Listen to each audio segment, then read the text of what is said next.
Olá para você que acompanha os vídeos da Gazeta do Povo e o nosso canal no YouTube. Começa agora o Fora dos Autos, um programa feito para quem aprecia e defende a liberdade de expressão e se preocupa com os rumos que o Poder Judiciário tem tomado. Antes de começar o nosso bate-papo, eu tenho um recado para você. Eu quero lembrar que aqui na Gazeta do Povo, a liberdade é regra. Nos nossos programas, a gente fala o que quer, sem medo de censura. E como a gente valoriza a transparência, fica o convite para você. Assine agora mesmo a Gazeta do Povo por R$ 1,90 ao mês nos primeiros 2 meses e você pode cancelar quando quiser. Tenho certeza que você vai querer ficar mais tempo com a gente, tá? É só clicar aqui no link da descrição do vídeo para se tornar assinante da Gazeta. Vamos lá então começar o programa. Aqui ao meu lado, virtualmente, para debater decisões judiciais que causam polêmica, estão os advogados Fabiana Barroso, Adriano Soares da Costa e Emerson Grigoletti. Oi, gente, já converso com cada um. Bem-vindos. E hoje a gente vai falar sobre ações contra o ex-presidente Jair Bolsonaro na Justiça Eleitoral, o caso do ex-deputado Daniel Silveira e uma proposta de emenda à Constituição para alterar o artigo 142, justamente que trata das Forças Armadas. Vamos começar então com a prisão do Daniel Silveira. Essa semana, um parecer da Procuradoria-Geral da República opinou pela soltura do ex-deputado. Vou começar com a Fabiana então. Oi, Fabiana, bem-vinda. O que dizer desse parecer aí da doutora Lindora? Boa noite, Rosana, boa noite, Emerson, boa noite, Adriano, boa noite a todos que nos acompanham. Eu quero agradecer até a audiência desse programa Fora dos Autos, e a gente sempre está repercutindo aqui de forma técnica as decisões, né, dessas instâncias que repercutem na vida do cidadão e nas instâncias menores. Então, vamos deixar isso bem salientado para as pessoas não confundirem. Em relação às decisões do deputado Daniel Silveira, ela tem uma repercussão importante, vários programas, a gente já tratou desse aspecto, justamente porque acaba abrindo precedentes perigosíssimos. Primeiro, em relação à imunidade parlamentar, né, que foi discutido nesse caso, depois também em relação a todas as sessões também atribuídas nesse caso. Vamos lembrar que teve litigância de má-fé impetrada aí pelo ministro Alexandre de Moraes em relação a um dos advogados no processo. E aí a gente sempre teve esse posicionamento da Lindora Araújo, que é vice-PGR, no sentido da lei, não é no sentido de defender o Daniel Silveira especificamente, mas o Ministério Público é o titular da ação penal. Sendo o titular da ação penal, ele que encontra elementos para algo continuar ou acabar. E neste caso, ela entendeu, a procuradora, a vice-procuradora, entendeu o óbvio, gente. Ela entendeu que quando o Daniel Silveira recebeu, depois da condenação, a graça do presidente Bolsonaro, né, que é a graça individual, ficou extinto todas as consequências do processo, e assim o é. Né? Também não dá para ficar interpretando todos os artigos da Constituição conforme os ministros querem. Então, aí é jogado sempre essa discussão, até nos fóruns jurídicos, de que deveria ter o trânsito em julgado, mas veja, se o Daniel Silveira, que é o maior interessado como réu, ele não resolveu recorrer, e para ele estava ótimo, né, os efeitos de não condenação, né, extintas condenações, portanto, extinta todos os outros acessórios, né, não tem o que se falar, como que você vai impetrar multa de algo que não existe mais? E a retomada da prisão dele, que é um verdadeiro absurdo, e misturaram as questões, misturaram depois aquela outra narrativa que isso está em apuração em relação à conversa que ele teria tido com Marcos Duval. Esse é outro assunto, ele não foi detido por isso, foi uma revogação daquela prisão, né, da liberdade que tinha concedido naquela prisão, que estava falando ainda de quebra de tornozeleira, daquele assunto do passado. E também algo que a gente tem que discutir, que a sociedade está muito assim preocupada, são com as multas que estão sendo colocadas nesses casos, e multa também é pena, e são completamente impossíveis de serem pagas, né? Se eu não me engano, tem mais de 4,2 milhões de reais para o Daniel Silveira pagar. Se a gente presumir que um salário de um deputado, como foi até outro dia, gira em torno de 30 mil reais, o ministro está querendo, então, que ele corrompa, que ele seja corrupto, porque é impossível ele pagar algo nessa espécie aí tão grande. E também outra coisa, ficou esperando a revogação, acabar o mandato dele, portanto, ele perdeu, né, a todos os benefícios do mandato, mas aí não seria o caso, então, de remeter à primeira instância, porque cadê o fórum privilegiado, que também acabou? Então, assim, a gente vê um excesso de ilegalidades, de irregularidades, dá a impressão que isso é ad hominem entre o ministro e Daniel Silveira, e toda a sociedade, então, acaba ficando com as tristes consequências de um precedente absurdo que se abriu nesse caso e que ninguém mais está seguro. A segurança jurídica no Brasil está sendo violada, e só para citar uma decisão polêmica que a gente não vai abordar, mas a gente teve aquela decisão também no aspecto tributário, né, onde tem uma fala do ministro Barroso dizendo, comparando alguém que entra com uma ação tributária e ganha a causa e tem coisa julgada, é como se ele tivesse apostado num cassino e depois perdesse a demanda, né? Então, realmente não é isso que se trata. Então, é preciso voltar para a normalidade das leis, e a Lindora, nesse parecer, né, faz muito bem. Ela acaba colocando todos esses pontos de forma mais técnica do que eu coloquei, mas é isso, é disso que se trata, é a normalidade das leis. Tá certo, Fábio, obrigada. Vou passar então para o Emerson comentar essa questão, porque é algo que a gente já discutiu também aqui em outros programas, Emerson, justamente essa discussão que veio com esse caso aí da validade da graça, ou até do indulto, que seja, mas nesse caso da graça, se essas medidas poderiam estar sendo aplicadas ou não. Quer dizer, agora esse parecer da PGR demonstra algum entendimento, ou o STF não precisa considerar isso? Como é que você vê essa situação? Olá, Rosana, boa noite, doutor Adriano, boa noite, doutora Fabiana, todos que estão nos assistindo, sempre um prazer estar aqui com vocês mais essa semana. Rosana, então, como diria o meu grande amigo e grande jornalista Rodrigo Constantino, né, o Brasil cansa, né, o Brasil realmente cansa. Vocês veem, e vocês que nos acompanham aí, já notaram que parece que os programas a gente vem falando reiteradamente, parece que o mesmo assunto, a mesma coisa, né?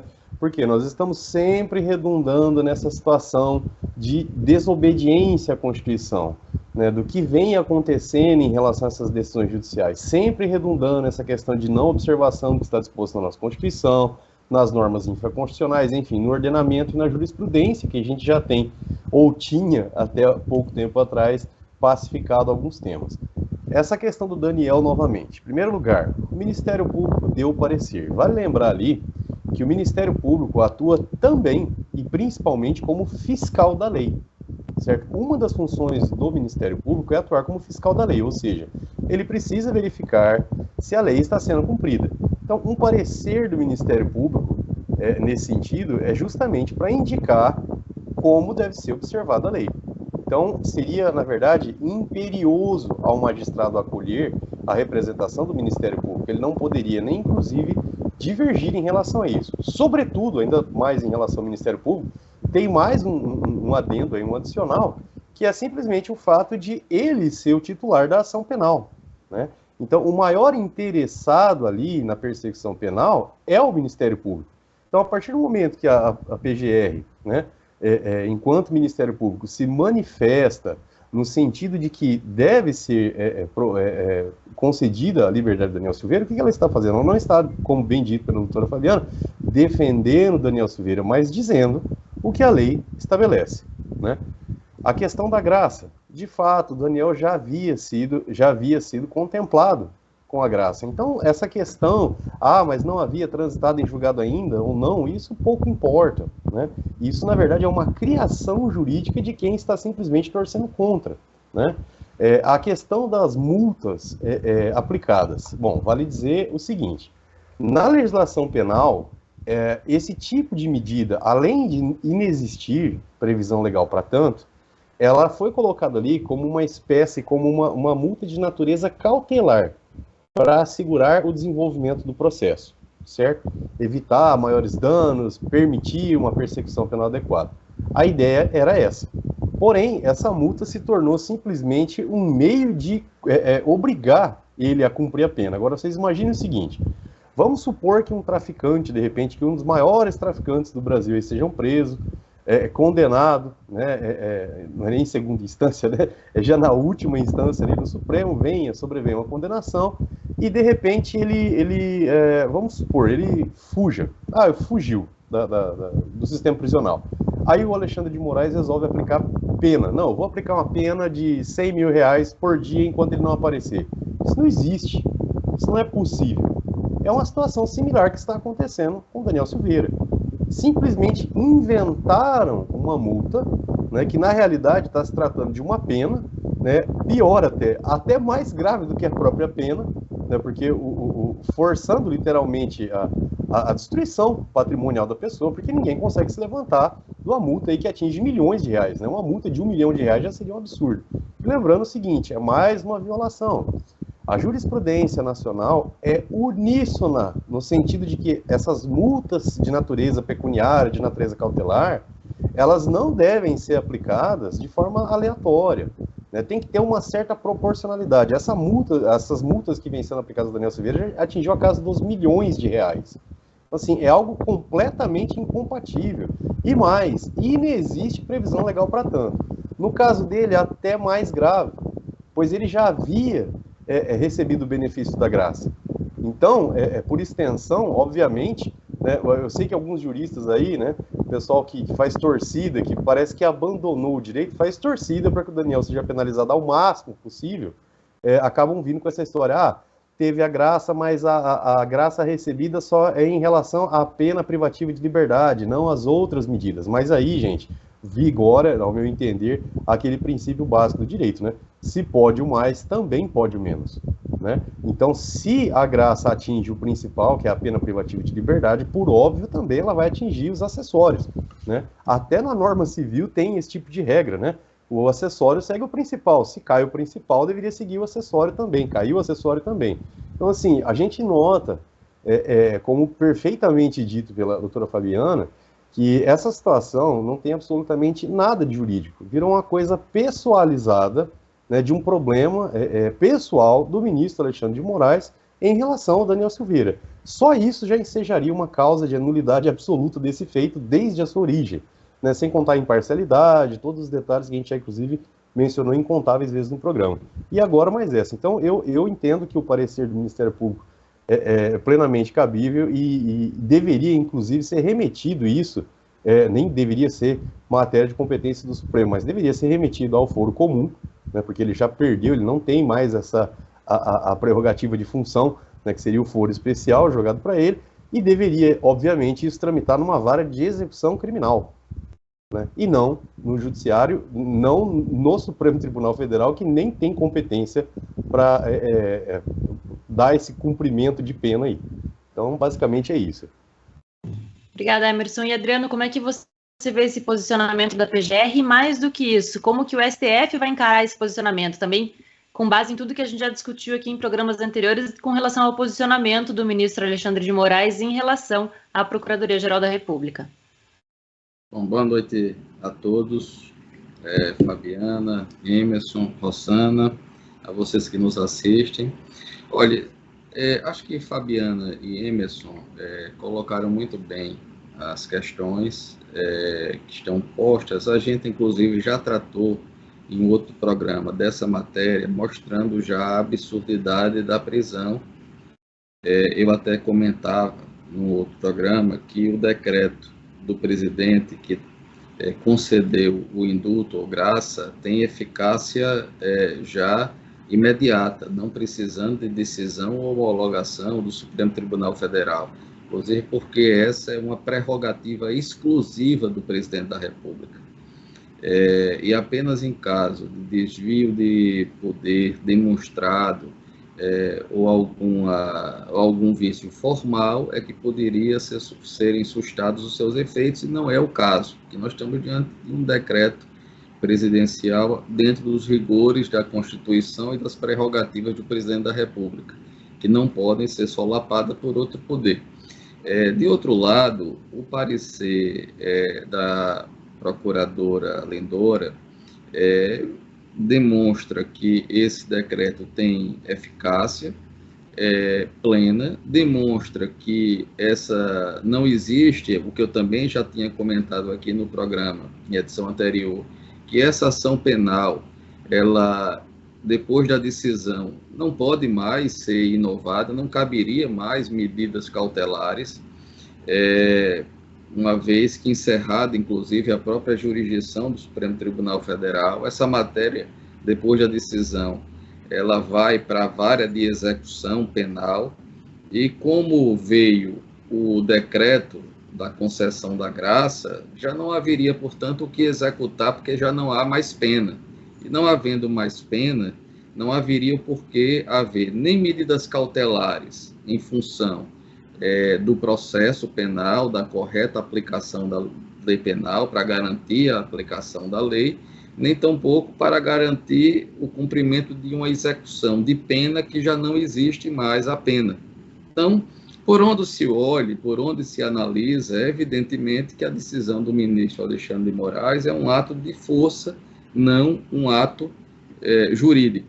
E nós temos o Supremo Tribunal Federal, aqui e ali, praticando atos de força, sem esteio na Constituição. E eu chamo atos de força justamente aqueles atos de um poder que estão fora dos limites da Constituição Federal, fora das prerrogativas do próprio poder, e que se garantem não pelo sistema jurídico, mas pela leniência dos demais poderes no regime de freios e contrapesos.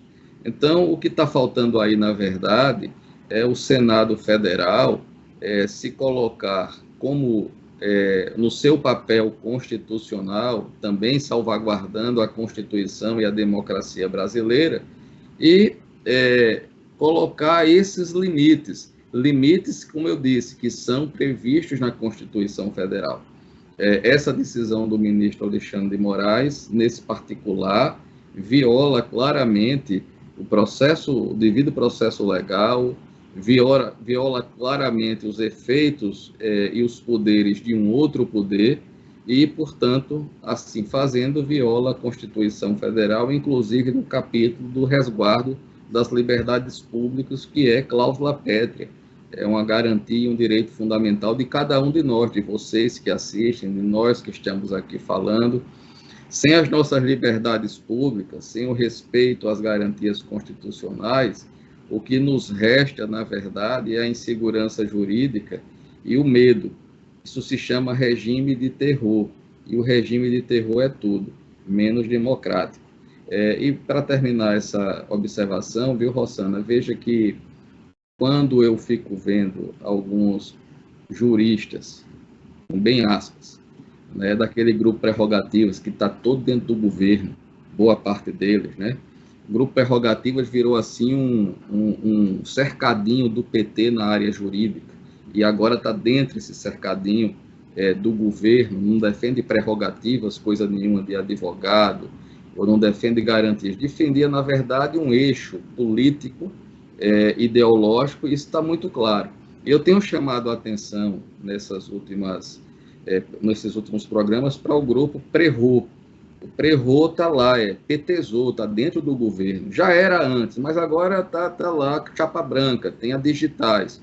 Foi esse mesmo grupo Prerrogativa que recentemente pediu a cassação do mandato antes da posse, o impedimento da posse de deputados eleitos, inclusive anexando documentos e provas falsas contra, por exemplo, o deputado eleito, hoje deputado empossado, Nicolas Ferreira. Então, viu, Rossana, na verdade, a gente está vendo o lawfare que eles tanto criticavam, ele usando a não mais poder. E, lamentavelmente, o Supremo Tribunal Federal, aqui e ali, tem dado cabimento a esse tipo de comportamento indevido. Tá certo, Adriana. Eu ia chamar um outro assunto agora, mas a fala da Fabiana me lembrou uma questão importante também dessa semana, dessa decisão, Fabiana. Você comentou dessas multas milionárias impostas pelo STF. Quero saber se, na tua visão, isso tem alguma relação, quer dizer, a gravidade dessa medida, ou dessas medidas que têm sido tomadas, se tem alguma relação com esse novo entendimento agora com relação à constitucionalidade do artigo 139 do CPC. Eu acho que as nossas leis, Rossana, estão sendo flexibilizadas para fazer coro ao entendimento político, não jurídico. Então, mais uma vez, a gente está observando uma decisão do TSE que é gravíssima, porque ela acaba relativizando o artigo 139 do CPC. Para quem não sabe, a gente está falando aqui de emendas, né, de ação de pedido, causa de pedido. Então, você faz uma ação e isso é no âmbito da justiça eleitoral. Só que tanto o direito penal como o direito eleitoral, a base, quando a gente vai recorrer à forma processual, é sempre o Código de Processo Civil. Então, por isso que eu estou falando dele, porque foi levantado, inclusive, por comunidade jurídica dessas que têm mais tendência até para a esquerda do que por nós, né? Porque admitiu naquela ação do PDT, que é dizendo que o presidente Bolsonaro teria agido com muito força política, esqueci o termo correto, abuso político, naquela reunião com os embaixadores. E aí a gente tem que analisar tudo, porque aquela ação, de fato, ela teria algo prejudicial se ela tivesse correspondido a alguma ação eleitoral, e foi ao contrário, o presidente Bolsonaro perdeu as eleições. Então, o que, de fato, aquelas ações com os embaixadores acabou, na prática, favorecendo que se tirasse as credenciais do sistema eleitoral? Praticamente nenhuma. Então, isso é uma narrativa. Aí, para ajudar a narrativa, colocaram a tal minuta do golpe. Essa minuta do golpe, gente, se vocês digitarem no Google, colocarem assim, minuta, golpe, ou artigo 136 da Constituição Federal, vocês vão achar que essa minuta está no Conjur. Quem colocou, e há que tempo, ninguém sabe, mas é anterior. Então, essa minuta que estão colocando no processo do Bolsonaro, estão colocando lá também uma prova achada na casa do Anderson Torres, é uma petição que não se sabe quem fez, e a polícia teria condição de investigar quem é que colocou no Conjur. Conjur é um site que a gente usa com suas migalhas, né, que tem várias petições, tem essa petição lá dentro. Então, quando eles admitem por unanimidade, e olha, ontem nesse julgamento, a defesa do presidente Bolsonaro tentou argumentar, o corregedor deixou, e o ministro Alexandre de Moraes disse que não. E aí todos, então, voltaram atrás, a defesa não pôde se manifestar. Creio eu que a defesa ia dizer exatamente isso. O que tem este documento de golpe, que você não tem correlação, você não consegue achar isso com o presidente Bolsonaro, né? Está lá no Anderson Torres em outro processo, mesmo assim está sendo discutido, com esse pedido do PDT, dizendo que houve um abuso de poder lá naquela ação com os embaixadores. Realmente não dá para ligar. Então, quando eles, por unanimidade, eles relativizaram e deixaram que qualquer processo seja emendado com provas novas para as eleições que passou, eles estão para sempre mudando o entendimento que não tem nem como dizer que é pacífico unânime, é a lei. Você tem aquela causa de pedir e acabou. Não existe esse tipo de emenda quando já está em julgamento, isso não existe. Então, é muito absurdo, mais uma vez, nem se trata aqui de defender o Bolsonaro ou de ser contra, mas é o direito está se perdendo, a defesa não pode se manifestar, foi juntada uma petição que não tem nada a ver com nada, e por unanimidade, o pessoal ali do TSE achou por bem continuar. E por quê? Tem um motivo, aí a motivação é política, porque em abril nós teremos a mudança dos titulares do TSE. Então, existe aquela rotatividade prevista lá no regulamento interno e, provavelmente, porque os julgamentos têm se mantido 5-4, a maioria eu ia falar 5-4, mas, bom, agora eu não me lembro o placar, mas a maioria contra o presidente Bolsonaro. E isso pode mudar, porque pode ser que entre outras pessoas, né, que tenham entendimento em relação ao direito. Então, eles têm até abril, e essa ação do PDT é a que está mais adiantada. As outras, por conta de recursos, não chegaria a ponto de ser julgada até em abril. Então, ontem, quando eu acompanhei isso no TSE, eu falei, realmente, o direito acabou. Porque, numa ação do TSE, o ministro do STF, né, porque ele é dos dois, ele deu um grito, não deixou a defesa falar, e eles admitiram, por unanimidade, uma petição, um documento que não tem nada a ver com o que foi pedido. Então, juntando, mais uma vez, eu vou citar até o caso tributário, né? A gente viu essa semana também relativizarem a coisa julgada. É um grandíssimo absurdo, coisa julgada é coisa julgada. Esses princípios do direito existem por vários motivos, e quando a gente abre mão de um deles, a gente abre mão de todo o direito e vai nos sobrar a tão temida anarquia. Adriano comentar também esse caso, Adriano, porque claro que a Fabiana já exemplificou, mas isso pode refletir na vida de todo mundo, quer dizer, essa decisão do TSE pode ser replicada em tribunais regionais, enfim, em outras esferas também da justiça. Como é que você vê essa situação? Olha, Rossana, eu vou pontuar algumas questões que são importantes nisso. A legislação eleitoral, ela tem algumas características. Uma delas é a que está no artigo 23 da Lei Complementar 6490, que é a Lei das Inelegibilidades. E esse artigo ele foi definido como constitucional há alguns anos passados. O relator, inclusive, foi o ministro Marco Aurélio Mello, de um ADIM sobre essa matéria, que foi discutida muito em função daquela ação proposta contra a chapa Dilma Temer. E esse mesmo tema depois veio à luz na discussão da chapa Jair Bolsonaro e o general Mourão, que é justamente a questão da produção de provas e o tempo para isso. Isso é um tema específico nesse particular temporal da Justiça Eleitoral, porque tem esse artigo 23 dá ao juiz um poder quase que investigativo. Ele quebra um tanto, ele cria uma figura de um juiz de instrução, que é típico da jurisdição penal, por exemplo, na Europa italiana, sobretudo, que e ele instrui, de certa forma, pode buscar provas, inclusive, de ofício, que tem alguma ligação com os fatos. Essa matéria foi objeto de discussão, e lá atrás o Supremo Tribunal disse que essa norma é constitucional.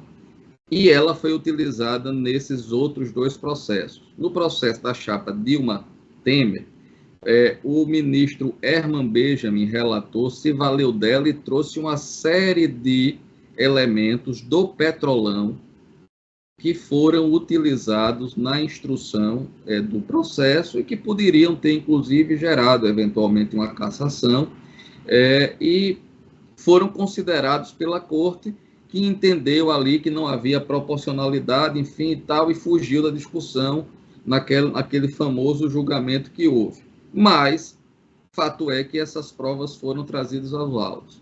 O mesmo aconteceu no processo do Jair Bolsonaro e Mourão na questão do WhatsApp, daquelas, como é que chama? Coisa de mensagem, né? Que foram trazidas aos autos, foram feitas novas investigações no decorrer da ação, inclusive determinado pelo corregedor, e essas investigações novas, feitas até mesmo na Bahia, sobre essa questão de emissão de mensagens, enfim, não trouxe elementos novos e as ações foram julgadas improcedentes.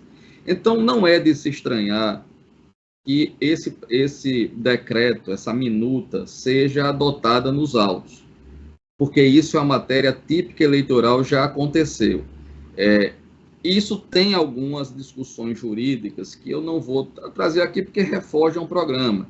Claro que eu me coloquei contra essas possibilidades e no meu livro Instituições de Direito Eleitoral eu falo sobre os riscos do artigo 23. Já desde 1998 eu escrevia sobre isso.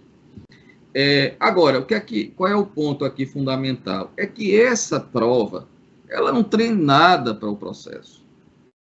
Tudo bem, eu vi, porque esse decreto ele é um decreto que não tem assinatura, é um decreto que foi encontrado na casa do Anderson Torres, mas que o Anderson Torres disse que, inclusive, isso alguém entregou lá no Ministério, então ele vai ter que ser ouvido nos autos. Não existe nenhuma prova que ligue isso ao... E tem erros que o advogado do Anderson Torres, o ex-senador Demócritus Torres, já apontou. Se você pegar a redação dessa minuta, você vê que não é um ato oficial. Tem erros, inclusive, básicos. Por exemplo, se você procurar no Google, você acha minuta, isso que a Fabiana orientou, minuta de decreto e tal. Se vocês pegarem, vocês vão ver que tem erros assim.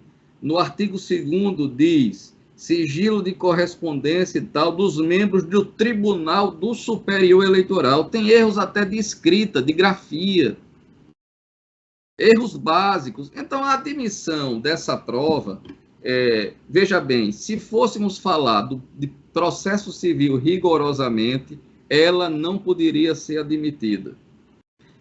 Porém, ao admitir-se a constitucionalidade do artigo 23 da Lei Complementar 6490, ela poderá ser admitida. Segundo, se nós formos analisar a estabilização do processo, eu já tenho, inclusive, um escrito sobre isso, está disponível na internet, em que naquela ação do Jair Messias Bolsonaro, que ele foi réu, dos disparos de WhatsApp, eu já chamava a atenção para que deveria haver a estabilização. Quando você começa a admitir provas, inclusive, posteriores aos fatos, como esse aqui, eu não estou nem falando posterior ao processo, ao início da instrução, eu estou indo mais além. São provas posteriores até a própria causa de pedir, portanto, que estariam acobertadas pela decadência, porque não se poderia iniciar nova ação eleitoral com esses fatos. Então, isso tudo, haveria esses excessos, mas que o Tribunal Superior Eleitoral, não só nessa eleição, mas nas eleições passadas, vem abrindo um leque de possibilidades para que a ação de investigação judicial eleitoral não respeite os limites do Código de Processo Civil e entenda que há uma mitigação do pleno exercício do direito de defesa. Desde que você possa se pronunciar posteriormente à juntada dos documentos, está valendo tudo. Então, isso virou a ação eleitoral, o que eu chamei, naquele texto que eu falei aqui, que publiquei, de que os processos eleitorais viraram uma obra em aberto. E essa obra em aberto termina deixando o presidente da República eleito durante todo o seu mandato com uma espada no pescoço. Então, do processo como uma obra em aberto, que fica a espada na cabeça do presidente, aconteceram nas últimas eleições presidenciais, e esse é um erro grave. Agora, deixa eu fazer uma observação aqui, Rossana, e aos nossos assistências que não assistem aí em casa, viu, Fabiana e Emerson? Cá para nós, viu? O que eu não entendo, sinceramente, é o fato de não existirem ações propostas contra também a eleição do atual presidente eleito. O que aconteceu, por exemplo, na questão de transporte de eleitores, sobretudo no Nordeste, eu não vi ações de investigação judicial propostas. Então fica o presidente Bolsonaro, o ex-presidente, respondendo a essas ações, que cá para nós, reunião com o embaixador, ter efeito eleitoral.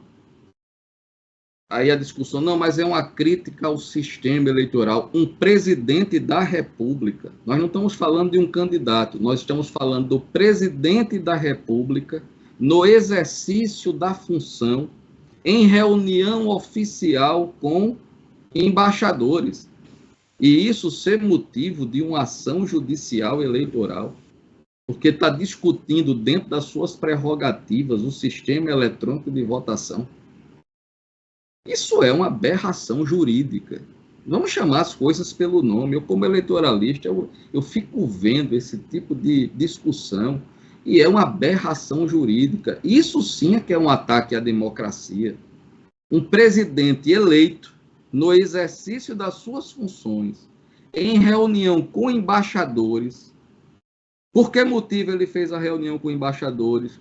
Porque o presidente do Tribunal Superior Eleitoral à época, ministro Edson Fachin, exorbitando da sua competência, chamou os embaixadores para uma apresentação e, de certo modo, com críticas indiretas à presidência da República. Então, a quem cabe fazer as relações internacionais do país? Única e exclusivamente a presidência da República. Quem teve aí as funções suas sendo invadidas foi a presidência da República e que, portanto, em resposta àquela primeira reunião e no exercício das suas funções, chamou legitimamente os embaixadores para fazer as suas apresentações e colocar o ponto de vista do Poder Executivo, que é aquele a quem cabe fazer as relações internacionais do país. Então, é disso que se trata esse processo. E cá para nós, então, colocar isso em discussão jurídica e mais, e dizer que isso, porque esse é o segundo ponto, a chamada gravidade da circunstância em processo eleitoral, é mostrar que isso teria algum resultado, alguma proporcionalidade no resultado das eleições. Em que isso interferiu no processo eleitoral? Zero. Zero. Então, é por essa razão, assim, que por onde a gente olhe essa ação judicial, ela não se sustenta. E por isso, Rossana, o decreto entrando ou não do aspecto processual que Fabiana muito bem colocou, mas depois que a ADIM do Supremo disse que o artigo 23 da lei complementar é constitucional, tudo bem. Aqui, qual é o efeito desse decreto? Uma minuta com erros de português, que não tem vínculo com a eleição ou com a presidência, está lá para dizer o quê? Que o ato golpista, os atos de 8 de janeiro, o que é que tem a ver com matéria eleitoral? Zero. Se alguém não concordou com o resultado da eleição, invadiu os prédios, que responda pelo ato de vandalismo. Isso não tem nada a ver com o resultado de eleição e com matéria de Tribunal Superior Eleitoral. A gente está fazendo aqui uma discussão meio sem sentido, e eu quero dizer a vocês, como autor de direito eleitoral, essa ação não faz nenhum sentido. Essa discussão jurídica é uma discussão vazia, e a imposição de qualquer sanção baseada nisso é de uma absurdidade imensa. E teve até o deputado Francisquini, que perdeu lá o mandato, porque durante a eleição fez críticas às urnas e tal. Desde quando isso é matéria eleitoral? Mas nem esse precedente se aplicaria a um presidente da República no exercício das suas funções em reunião com o embaixador. Não faz sentido. É isso, Rossana, Fabiana e Emerson. São essas coisas que o Emerson disse aqui, citando o Rodrigo Constantino, cansa. O Brasil, às vezes, cansa. Emerson, qual que é a tua opinião sobre esse caso? Então, vamos lá, Rossana. Para o pessoal, vou tentar passar de uma forma mais popular, às vezes, para o pessoal entender também. A gente fala, às vezes, uns termos meio técnicos, emenda inicial, decadência, prescrição, o que está acontecendo? Então, vamos explicar para vocês. O que é uma emenda inicial? Quando você entra com um processo, gente, a lei que regulamenta esse processo, que é o Código de Processo Civil, ela determina determinados procedimentos, determinadas regras que você tem que observar para entrar com o processo. Então, vamos colocar uma situação hipotética aqui, um exemplo. Vamos supor que eu e a doutora Fabiana, a gente brigue, tá? E, de repente, ela me ofenda. Aí eu vou falar, olha, eu me senti ofendido, doutora, e eu vou entrar com um processo para indenização por dano moral pela ofensa que você praticou, certo? Aí a Fabiana é citada, eu entro com o processo, ela é citada, o oficial de justiça vai, entrega a carta, e aí quando ela chega no processo, ela apresenta a contestação, e aí depois, no meio do processo, depois que ela se defendeu, aí eu chego lá com uma alegação assim, olha, a Fabiana tem que me pagar dano moral porque ela também bateu no meu carro. Ué, mas o que tem a ver o dano moral da ofensa com o dano material do acidente do veículo? São coisas completamente diferentes. Certo? Uma coisa é o acidente no veículo e outra coisa é o dano moral. É mais ou menos isso que aconteceu nessa IJE, certo? O pessoal entrou com um determinado pedido, por essa questão, alegando que houve abuso de poder político por uma determinada razão, que no caso seria essa questão dos embaixadores, e depois que eles apresentaram a defesa, né, depois que que foi resolvido, que foi sanada essa questão, eles mudaram. Eles incluíram outra coisa, falando que tinha uma outra minuta ali que comprovaria, mas comprovaria o quê? Não tem nem nexo de causalidade, são assuntos totalmente diferentes. E é por essa razão que o nosso Código de Processo Civil estabelece que toda ação, todos os pedidos devem ser certos e determinados, ou seja, devem ser objetivamente destinados a uma determinada finalidade, certos, né, e determinados, ou seja, tem que ter um limite, eu não posso estender isso. No curso do processo, pode ser estendido? Bom, pode eventualmente ser estendido, ser flexibilizado, se for em relação ao mesmo objeto. Então, por exemplo, esse exemplo que eu dei para vocês. A doutora Fabiana me ofendeu. Aí, de repente, ela ficou sabendo que eu entrei com o processo, ela me ofendeu novamente. Aí eu poderia incluir porque decorre da mesma circunstância, do mesmo fato. Essa situação do TSE não tem absolutamente vínculo nenhum uma coisa com a outra, né? Porque eles colocam como objeto uma coisa, que seria essa questão dos embaixadores, e lá na frente eles colocam outra coisa. E detalhe, tem uma agravante aí imensa que está passando despercebido pelo pessoal. Como advogado, eu tenho batido nessa tecla há anos. A cada dia que se passa, estão transformando o advogado em um mero preenchedor de formulário, violando a ampla defesa, violando o contraditório. Os advogados que iam fazer a sustentação oral deste caso foram impedidos de realizá-la. Eles não realizaram a sustentação oral, né? E o argumento que foi dado para isso foi de que não havia previsão regimental. Bom, isso tem acontecido, não é só no TSE, é no judiciário de uma forma geral. Um exemplo, não pode ser feita sustentação oral em recurso de agravo de instrumento no Tribunal de Justiça de São Paulo. Bom, mas a Constituição não fala que tem que ter a ampla defesa e o contraditório? O advogado não deveria poder fazer sustentação oral em todos os atos processuais? Sim, mas cada vez mais vem se restringindo o direito de defesa, né, e criando um caos jurídico. Essa situação do TSE reflete o que a gente tem vivido no judiciário. Quem advoga sabe do que eu estou falando, né? Olha a situação. A gente vai, se entra com um pedido para punir determinada coisa, certo? Eu vou lá, apresento a defesa, no meio do processo se altera isso completamente, ou seja, prejudicou até minha defesa, eu deveria ter o direito, pelo menos, de falar, olha, isso não pode ser incluído, nem isso foi permitido, né, violando a ampla defesa, porque não se permitiu a sustentação oral, não se permitiu essa defesa adequada, e se julgou do jeito que queriam ali, né, permitindo uma alteração, certo?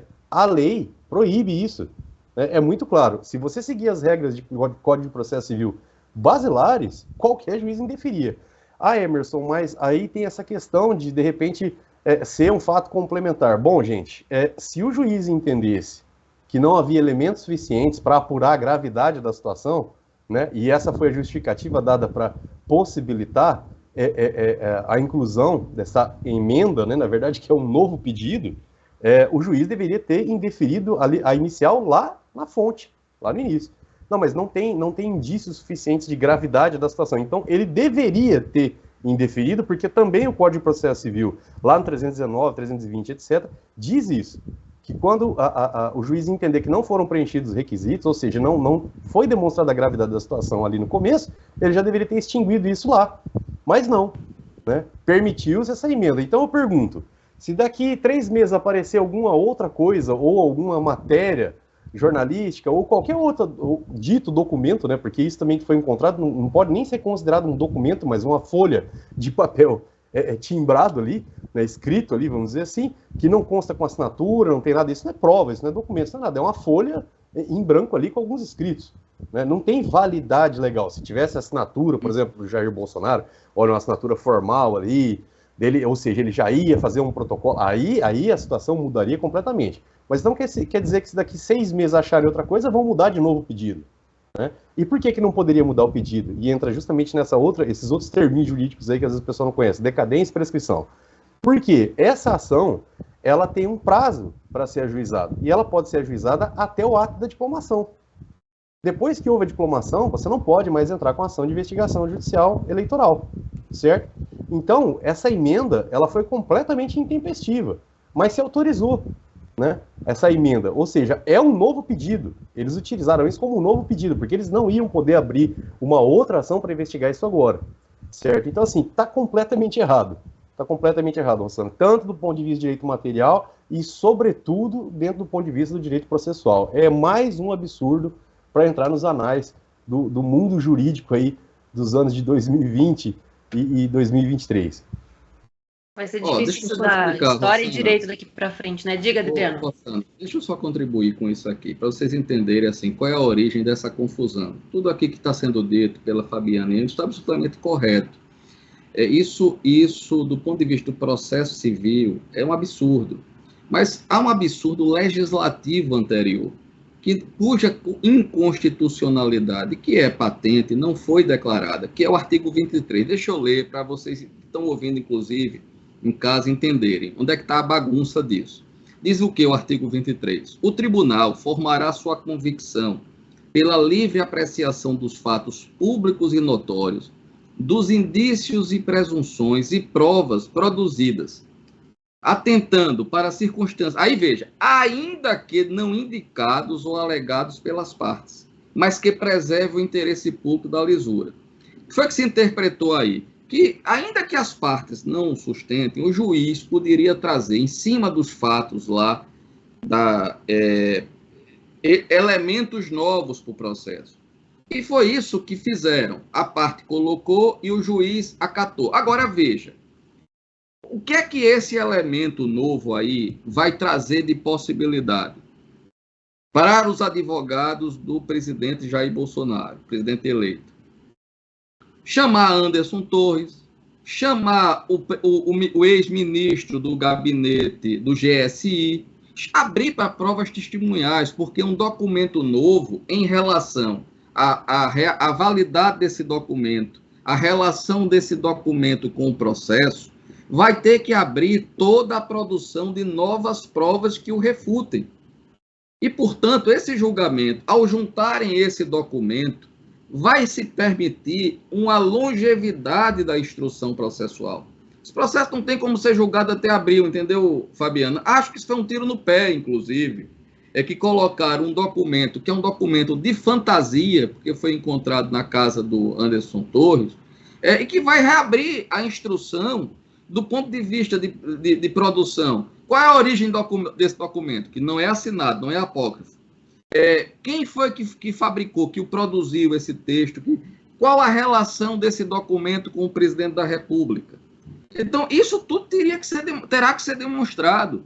Então, cá para nós, esse foi um tiro no pé que a turma do PDT e os que aceitaram esse documento nos autos, se o intuito era prejudicar o presidente, acho que é uma boa oportunidade, inclusive, de aprofundar na relação processual a demonstração de que essas provas têm mais um conteúdo político do que jurídico.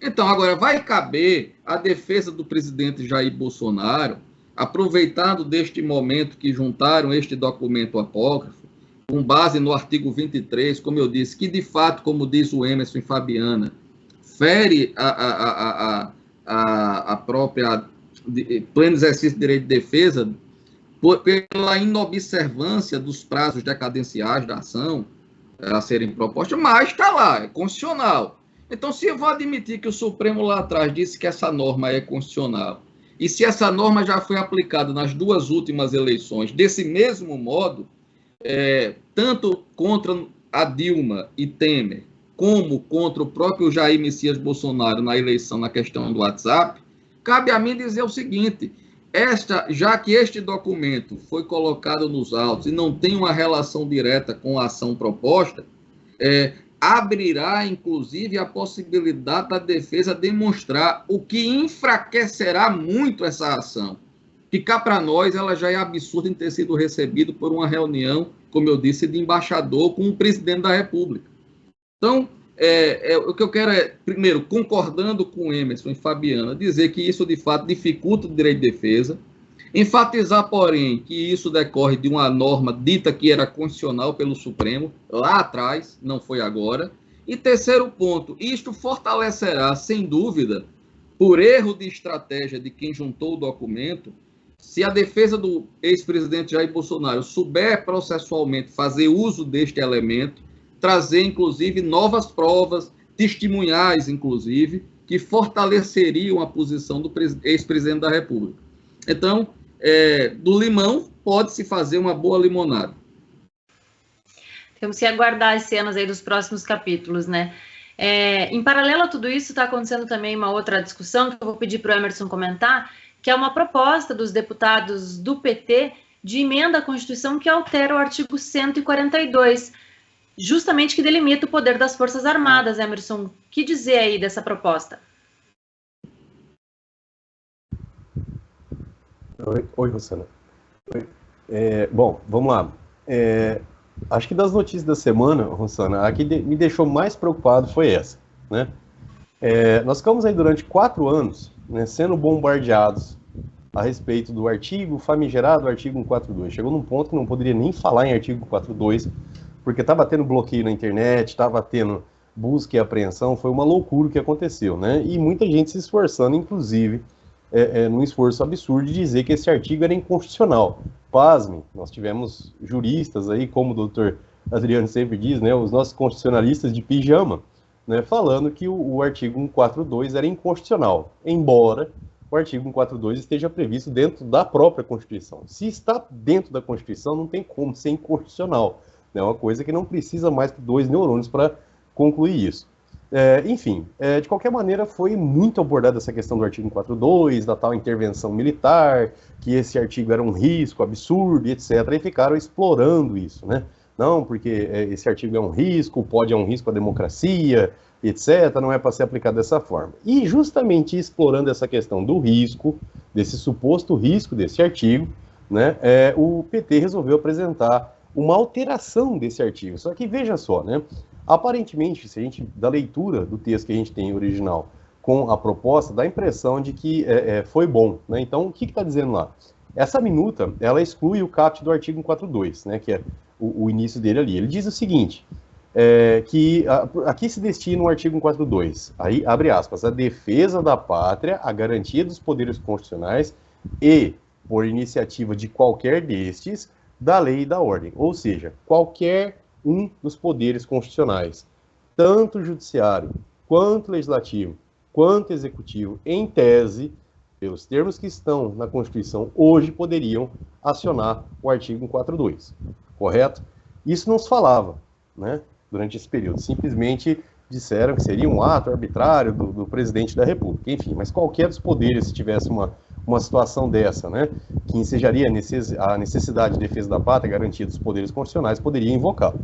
Aí, pois bem, o PT alegando um risco, né, ele quer tirar esse texto e incluir um novo trecho, onde ele diz o quê? Que as Forças Armadas se destinam a assegurar a independência e a soberania do país e a integridade do seu território. Nossa, né, olhando assim, falou, olha, que bom, né? Agora ninguém mais vai poder acionar o artigo 142. Por quê? O texto está substituindo a garantia e iniciativa de todos os poderes, né, para simplesmente reforçar o que já é função das Forças Armadas, né, que é justamente assegurar a independência e soberania do país e a integridade do território. Dá-se a impressão de que seria uma boa alteração, né? Olha, a gente só está reformando, só que na realidade ele está mais perto de transformar o artigo numa letra morta, né? Só que o problema, Rosana, não é esse. Uma coisa que pouca gente percebeu nessa emenda é que é o seguinte: a partir do momento em que se substitui o caput deste artigo simplesmente para colocar se destina a assegurar a independência soberana do país e a integridade do seu território, e retira-se a iniciativa de qualquer dos poderes, está-se, na realidade, concentrando um poder absoluto ao próprio presidente da República. Tá? Embora não esteja expresso que esse artigo poderá ser exercido exclusivamente pelo presidente da República, o certo é que a mesma Constituição estabelece que o chefe supremo das Forças Armadas é o presidente da República. Logo, se você retira a possibilidade que está prevista hoje de iniciativa de quaisquer dos poderes, você está simplesmente concentrando todo o poder do artigo 142 na figura do presidente da República, porque ele sim poderia acionar. Então, vejam a gravidade. Falaram tanto sobre ditadura, falaram tanto sobre abuso do artigo 142, e agora o PT falando, não, a gente vai deixar o negócio para as Forças Armadas não interferirem mais, vão concentrar todo esse poder nas mãos do presidente da República, né? Agora, só imaginem se isso tivesse acontecido na era Bolsonaro. O presidente da República propondo, ou qualquer um do PL, ali, do que era o partido do presidente, tivesse proposto uma emenda constitucional para retirar a iniciativa de qualquer poder, vocês imaginem o balacobaco, a bagunça e o furdunço que esse pessoal ia fazer. Ou seja, é o PT sendo o PT, né? Querendo concentração de poder, dando uma ideia de que há um risco, de que eles são os bonzinhos, de que eles vão ser moderados, de que é preciso regular as Forças Armadas, mas ao mesmo tempo querendo concentrar todo o poder constitucional nas mãos deles. Eu acho um perigo tremendo isso, né? Se há um momento de risco na nossa democracia, eu acho que esse é um momento histórico, é necessário que isso fique registrado desde já, e eu espero, do fundo do meu coração, que se o Congresso Nacional tiver um mínimo de juízo, que seja integralmente rejeitada essa emenda, porque essa emenda não vai terminar bem. Repito, está se retirando a possibilidade de iniciativa de acionamento no 142 de todos os poderes e concentrando exclusivamente no presidente da República. Isso sim é um risco. Não precisa mais do que uma reforma dessa para você derrubar uma Constituição inteira. Tá? Do jeito que está bom. Porque até mesmo em um conflito de poderes, os próprios poderes podem se acertar e qualquer um deles acionar. Concentrar isso na mão de um só não dá certo. A gente já está tendo essa experiência de concentração exacerbada de poder em um único órgão. A gente percebe isso no Judiciário, no STF, enfim, no próprio Legislativo às vezes. Então, eu acho que já está mais do que demonstrado que esse exemplo e essa situação não termina bem. Você também vê assim, Fabiana, essa possibilidade de alteração como concentração, na verdade, não somente limitação da atividade das Forças Armadas, mas concentração de poder ainda maior na mão do presidente da República? Totalmente, ainda tem outros agravantes. Também tira a normalidade que tinham os militares entrar para a política, né? Porque também acaba fazendo com que eles sejam, no mesmo momento que entrem ali para fazer alguma coisa, sejam aposentados. Também tem uma outra característica, até teve um adendo nesse PL, porque quando foi falado, olha, vai dar prejuízo para o próprio governo atual que está agora, retirando os médicos militares, né, que estão em exercício, que faz muita diferença, tá, gente, nos hospitais públicos, muita diferença mesmo, são muito competentes. Então, nessa de querer falar algo sobre o artigo 142, na verdade, eles vão acabando com várias consequências aí, que o próprio artigo 142 tem o porquê de existir. Toda a Constituição, ela tem seu escape, a sua forma de poder controlar os poderes quando eles estão conflitando entre si, e não no exercício desses check and balance, né, que a gente não está tendo de poder concentrado do judiciário, mais uma vez é um escape. E o Emerson tem razão quando ele avalia dessa forma. Se essa discussão tivesse sido colocada no governo Bolsonaro, seria escandaloso. Mas a gente precisa lembrar também que o governo Lula não somente tem essa ideia em relação à mudança do 142, como também tem ideia de fazer a tal da Guarda Nacional, desmilitarização das polícias. Então, esse sim é um plano, um projeto que vai contrário a todas as nossas instituições formalmente constituídas e tiraria, né, deixaria o Exército somente para nos defender de questões externas. Imagine só se realmente venha uma guerra civil, porque ninguém pode prever, né, infelizmente, e o golpe em si, que estariam falando que estão nos protegendo, não, de fato não estão, porque golpe é golpe, não precisa do aval, então, do artigo 142, concentrando isso na mão do presidente da República, vai dar mais características ainda de que o golpe teria que ser tomado como alguma alternativa. É provocador, não pacificador, e nada tem a ver com constitucionalidade, e eu concordo, tem que ser totalmente rejeitado. Esse projeto é um grandíssimo absurdo. E qual a chance, Adriano, disso acontecer no Congresso? Rosana, eu não sei como é que vai estar isso no Senado, por exemplo, sobretudo. A gente vai começar a ver a correlação de força, a gente já teve uma ideia disso na eleição da mesa, mas as eleições da mesa têm características próprias, né?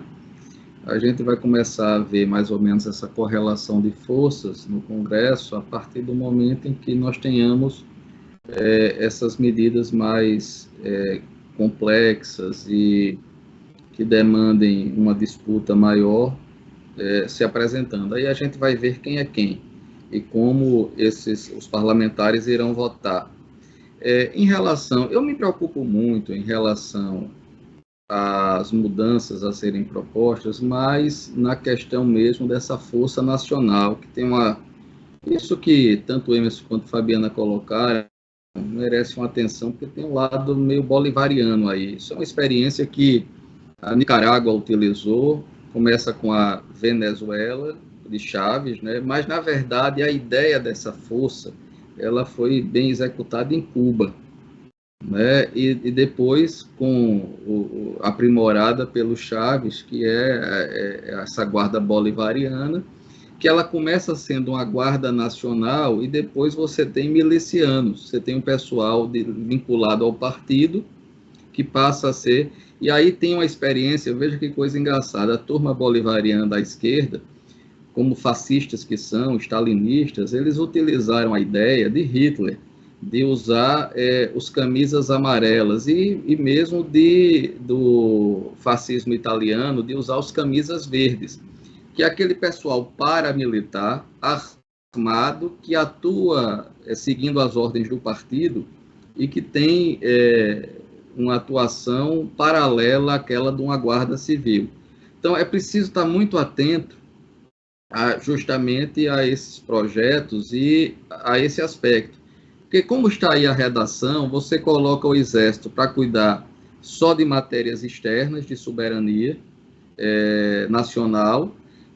Ao mesmo tempo, para fazer esse papel, eles vão propor, não está aí escrito, mas vão propor a criação dessa Guarda Nacional Permanente, federalizada, não como a Guarda Nacional é hoje, pegando policiais militares de vários estados da federação apenas para determinadas missões, e aí você passa a ter uma força militar interna com outro nome, não mais o Exército, mas uma Guarda Nacional. E aí essa Guarda Nacional, criada num regime de esquerda, com a ideologia de esquerda, ela vira uma força interna muito ideologicamente vinculada a um regime. É assim que as ditaduras começam. Então, a gente tem que olhar justamente a mudança do artigo 142, me parece que é isso que Emerson e Fabiano estão fazendo, já olhando para o passo seguinte. Se a gente só olhar essa redação aqui proposta, ela, em princípio, você poderia dizer, bem, nos Estados Unidos, o Exército também não pode cuidar das matérias internas, só de soberania, o uso do Exército em questões internas não é permitido, salvo se houvesse uma questão, por exemplo, como na Guerra da Secessão, de ruptura da Federação Americana.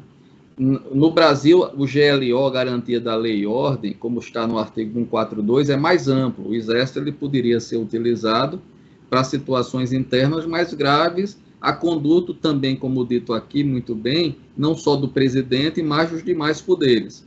Então, ao mudar essa redação de fato, você tira dos poderes a utilização do GLO, de qualquer dos três, nem do executivo ele poderia usar o Exército para matérias internas, porque para isso ele terá uma Guarda Nacional. Aí vem o risco 2, a Guarda Nacional se transformar numa guarda ideológica. Então, é por isso que essas observações aqui, tanto do Emerson quanto da Fabiana, eu me consorcio, o Congresso Nacional tem que estar muito atento, e de fato essa redação proposta pelo Partido dos Trabalhadores tem que ser vista justamente na fase 2. O que é que vem depois disso? Quem é que vai fazer a defesa interna? Em caso de garantia de lei e ordem, quem fará? Quem terá os poderes para convocar? E é justamente isso que essa emenda constitucional não resolve, e aí deixa caminho aberto para certas medidas arbitrárias.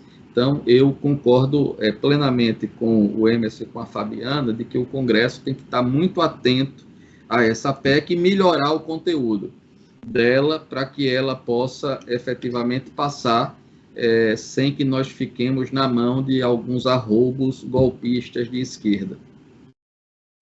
Mais uma vez eu digo nesse programa, né? Vamos aguardar cenas dos próximos capítulos aí. Mas como você tem visto aqui no Fora dos Autos, a gente tem ao nosso lado vozes que trazem opinião com liberdade, coragem e verdade. Vamos saber um pouco mais no vídeo que o Luciano preparou para a gente. Porque a Gazeta do Povo precisa ser o seu jornal, quem assina a Gazeta acompanha as principais notícias com um jornalismo apoiado em valores claros, como a defesa da livre expressão e de políticas que tiram o peso do Estado de cima de quem faz o mercado girar. No caso, você. Só a Gazeta traz reportagens e análises que refletem de verdade essas convicções, seja quando analisamos a política ou falamos de inovação na economia. Assine a Gazeta e faça parte de uma comunidade que quer mais do Brasil. Se você gostou, existem algumas maneiras bem fáceis de nos apoiar. É só apertar o botão aqui, inscreva-se no YouTube, curtir o vídeo. Isso vai nos ajudar a chegar a mais pessoas. E, acima de tudo, assine a Gazeta do Povo para ler o melhor time de colunistas do Brasil.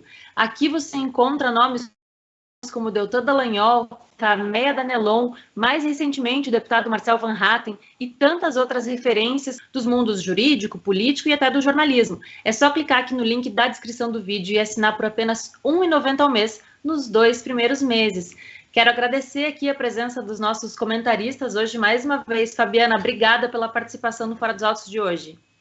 Eu que agradeço. E até depois eu vou retomar para ouvir direitinho o que o doutor Adriano hoje nos ensinou bastante em relação ao artigo 23, acho importante isso, da onde vem o problema, que já é mais antigo, e isso expõe que realmente essas discussões são muito boas e objetivas para a gente ir aprimorando a discussão jurídica, né, até acadêmica. Eu fico bastante feliz de participar desse projeto e peço que vocês assinem, participem conosco de alguma forma desse projeto Gazeta do Povo, que nos concede a liberdade de poder falar sobre assuntos tão importantes. E boa noite a todos, até semana que vem.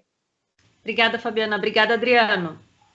Obrigado, Rossana. Obrigada, Fabiana, aí pela gentileza de sempre. Emerson, é uma honra imensa estar aqui com vocês sempre, sob a coordenação da Rossana, a vocês que nos assistem.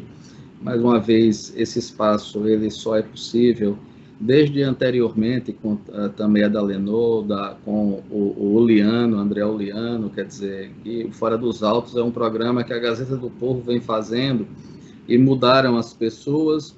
A Fabiana aqui é quem estava há mais tempo, mas a lógica do programa não mudou, que é a lógica da Gazeta do Povo, que é de liberdade de expressão, de discussão séria dos aspectos jurídicos para a gente amadurecer e melhorar a qualidade da nossa democracia. Por essa razão é tão importante assinar a Gazeta do Povo e é tão importante ter veículos livres. E eu concluo só dizendo o seguinte: houve uma época, eu mais novo, que eu vi certa feita, o julgamento foi meio absurdo. E o Tribunal Superior, eu estava lá como advogado e assisti esse julgamento, eu não vou nem citar qual foi o caso, mas era um caso envolvendo o Espírito Santo, o governo do Espírito Santo. Mas o julgamento foi muito absurdo. E alguém virou para mim e disse assim, eu nunca esqueci, disse, não, mas olha, esse absurdo é só aqui mesmo, porque esse cara é um problema. E eu fiquei com os meus botões, mas é justamente para isso que o direito serve. É para que nós não tenhamos só esse caso, que nós tenhamos o direito para todos, e que ele funcione como um equalizador de expectativas. Ele estabiliza as expectativas futuras. Quando a gente tem os julgamentos do caso, olha, vamos pegar esse aqui, quando a gente direciona, a gente tem o que se chama de juízo de exceção, e isso aqui é vedado constitucionalmente. A gente precisa ter muito cuidado com os juízos de exceção. Vamos prender alguém que está com medida cautelar, mesmo com processo já julgado e sob indulto. Isso é juízo de exceção, isso desborda da Constituição. Olha, vamos caçar alguém ou tornar inelegível porque no exercício do mandato teve reuniões com o embaixador. Isso desborda, isso vira uma emissão indevida de um poder na atividade de outro que não tem repercussão eleitoral. Isso é juízo de exceção. A gente precisa ter muito cuidado com isso. Eu quero, então, agradecer e desejar a todos um bom carnaval aí, que pule para ver se tira essa... A gente se sente livre, né, Rossana? Verdade. Obrigada, Adriano. Emerson, obrigada para você também. Rossana, Adriano, Fabiana, sempre um prazer imenso aqui. Eu me sinto muito, muito honrado mesmo de estar com vocês. Para mim, toda vez que eu participo aqui, são aulas que a gente aprende, né? É uma pena a gente estar tão distante, não poder conversar com mais frequência, mas é um prazer imenso, né? Eu acho que seria... Se juntasse os três aqui, o Rossana, e acho que num bar a gente ficaria uma semana só falando de direito e nem acabar, é muito legal. Para mim é sempre um prazer. E pessoal, eu gostaria até de deixar uma mensagem para vocês, né, porque a gente sempre está falando muito sobre legalidade, sobre arbítrios, né, e esse já traz até uma pessoa que eu tinha compartilhado, a última live falou, nossa, Emerson, mas está tão difícil, né, eu estou todo desanimado, não estou muito acreditando mais que as coisas vão mudar. E aí eu lembrei de de uma frase do Dr. Ives Gandra, que é o Decálogo do Advogado, né? Que é lindo, é um texto que me fez, em vários momentos que eu estava quase desistindo da advocacia, me fez voltar com mais ânimo. E eu lembrei de um trecho que eu gostaria de ler aqui para vocês, que é bem curtinho, né? Não percas a esperança quando o arbítrio prevalece. Sua vitória é temporária. Enquanto fores advogado e lutares para recompor o direito e a justiça, cumprirás teu papel e a posteridade será grata à legião de pequenos e grandes heróis que não cederam às tentações do desânimo. Bom, sou suspeito de falar do professor Ives Gandra, porque eu sou fã incondicional dele desde a época da faculdade, desde os anos 90 ali, né? Mas é sensacional. E deixar essa mensagem para vocês, tá? Dizer que tem muita gente trabalhando, muita gente que acredita no Brasil e continua trabalhando para lutar, para melhorar, né? A gente não vai perder a esperança e vai continuar lutando sempre. Então, para você que está aí com a gente, assine a Gazeta do Povo para a gente continuar com esse bate-papo, trazendo um pouquinho de esperança e dizendo para vocês, né, o que deve ser mudado, o que não deve, na nossa singela opinião, coisas para melhorar o nosso Brasil, né? E um bom carnaval a todos, se Deus quiser, até a semana que vem. Tchau, tchau, gente, até a semana que vem.